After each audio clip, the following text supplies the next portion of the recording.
Hi everyone, it's such an honor to be here. I am Stella Escobedo, Stella Inger Escobedo. I'm an award-winning journalist who spent more than 15 years in mainstream media. You may have seen me pop up in your timelines on social media with some of my work. My passion has always been to bring you the news, not just the so-called truth, because really, whose truth? My job is to report on reality, not the one that's manufactured, but the one we actually live in. But to understand why I care so deeply about this, you have to understand my background.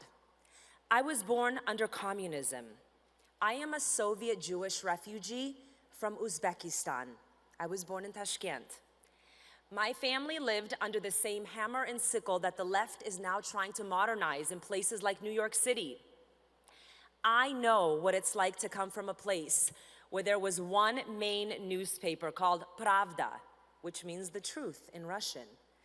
But it was anything but the truth. Being Jewish in the former Soviet Union meant you knew you were Jewish, but you kept it to yourself. I came here when I was 7. I was told America was safe for Jews. And then October 7th happened in Israel. As we saw the Hamas atrocities, they recorded themselves. Within days, we saw mass protests here in America. Israel did not even know yet how many people had been massacred, how many hostages were stolen into Gaza. As I watched journalists covering the mass protest, I knew it was going to be a long road for Jews. Even before Israel went into Gaza, we heard people calling Israel an apartheid state, while crowds chanted from the river to the sea, and no one challenged them. I did not see reporters ask, from what river to what sea? Because the answer exposes the lie.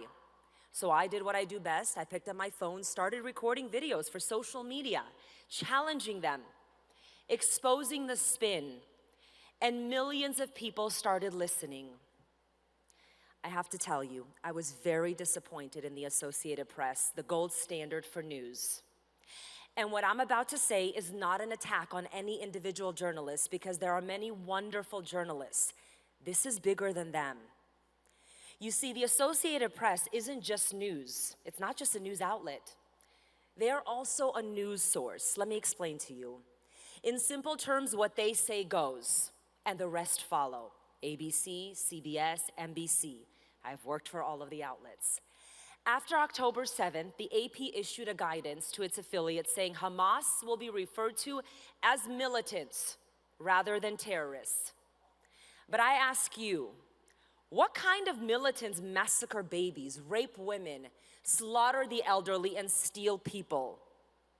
Calling them militants for years, because they kept saying militants, militants, militants, watered down the evil. Then came the push in all of the mainstream media to legitimize the Gaza Ministry of Health. On a daily basis, the death toll numbers. The same ministry that is, guess what? We know it's run by Hamas. In my reporting, I pushed hard to get outlets to acknowledge them as Hamas-run Gaza Ministry of Health. They eventually did, but I don't have to tell you, the damage was already done. The world was now saying Israel is committing a genocide. You may remember when major outlets rushed to blame Israel for bombing a Gaza hospital, remember? Killing 500 civilians. Later, it turned out to be a Hamas rocket that misfired. 500 people were not killed. The damage was done. The problem today isn't that journalists are bad people, it's that too many have stopped doing what we were trained to do. Good journalism takes observation, analysis, communication, and courage. It's not easy to ask uncomfortable questions when everyone expects you to stay in line. But that's exactly when our jobs matter the most. When people telling the truth do it when it's not popular. I've been there. I've been in those newsrooms. This isn't just about media, ladies and gentlemen. Also, this is about our future. What kind of a country we're going to have. So here is my call to you. Don't sit this one out. Question everything. Speak up. Stand your ground. Don't let them gaslight us into silence. The world loves a weak Jew. It's 2025. It's not happening. No, we will not let it happen.